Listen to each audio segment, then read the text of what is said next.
ಕೇಂದ್ರ ಸಾಂಖ್ಯಿಕ ಮತ್ತು ಕಾರ್ಯಕ್ರಮ ಅನುಷ್ಠಾನ ಸಚಿವಾಲಯ ದೆಹಲಿಯಲ್ಲಿಂದು ವಿವಿಧ ಸಚಿವಾಲಯಗಳು ಹಾಗೂ ಇಲಾಖೆಗಳ ಅಂಕಿ-ಅಂಶ ಸಲಹೆಗಾರರೊಂದಿಗೆ ತನ್ನ 3ನೇ ಪರಿಶೀಲನಾ ಸಭೆಯನ್ನು ಆಯೋಜಿಸಿತ್ತು. ಸಭೆಯಲ್ಲಿ ನೀತಿ ಆಯೋಗದ ಮುಖ್ಯ ಕಾರ್ಯನಿರ್ವಹಣಾಧಿಕಾರಿ ವಿಬಿಆರ್ ಸುಬ್ರಹ್ಮಣ್ಯಂ, ಮುಖ್ಯ ಆರ್ಥಿಕ ಸಲಹೆಗಾರ ಡಾ ವಿ ಅನಂತ ನಾಗೇಶ್ವರನ್ ಹಾಗೂ ಸಾಂಖ್ಯಿಕ ಮತ್ತು ಕಾರ್ಯಕ್ರಮ ಅನುಷ್ಠಾನ ಸಚಿವಾಲಯದ ಕಾರ್ಯದರ್ಶಿ ಡಾ ಸೌರಭ್ ಗರ್ಗ್ ಮತ್ತಿತರರು ಪಾಲ್ಗೊಂಡಿದ್ದರು. ಬಳಿಕ ಬಿಬಿಆರ್ ಸುಬ್ರಹ್ಮಣ್ಯಂ, ಸಾಂಖ್ಯಿಕ ಸಲಹೆಗಾರರು ಸರ್ಕಾರದ ಎಲ್ಲ ಹಂತದಲ್ಲಿ ಪ್ರಮುಖ ಪಾತ್ರ ವಹಿಸಲಿದ್ದು, ದತ್ತಾಂಶ ಮತ್ತು ಪುರಾವೆ ಆಧಾರಿತ ನಿರ್ಧಾರ ಕೈಗೊಳ್ಳುವ ಪ್ರಕ್ರಿಯೆಯತ್ತ ಸಾಗುವ ಅಗತ್ಯವನ್ನು ಒತ್ತಿ ಹೇಳಿದರು. ವಿಕಸಿತ ಭಾರತಕ್ಕೆ ದತ್ತಾಂಶಗಳ ವ್ಯವಹಾರ ಅತ್ಯಂತ ಅವಶ್ಯಕವಾಗಿದೆ ಎಂದರು.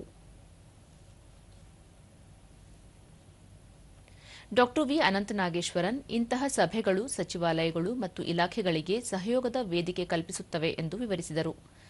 ಭಾರತವು ವಿಶ್ವಸಂಸ್ಥೆಯ ಅಂಕಿ-ಅಂಶ ಆಯೋಗದ ಸದಸ್ಯ ದೇಶವಾಗಿ ಆಯ್ಕೆಯಾಗಿದೆ. ಸಕಾಲಿಕ, ವಿಶ್ವಾಸಾರ್ಹ ಮತ್ತು ಬಳಕೆದಾರ ಸ್ನೇಹಿಯಾಗಿ ಉಲ್ಲೇಖಿಸಬಹುದಾದ ಅಂಕಿ-ಅಂಶಗಳ ದತ್ತಾಂಶ ರೂಪಿಸುವುದರ ಬಗ್ಗೆ ಅವರು ಒತ್ತಿ ಹೇಳಿದರು.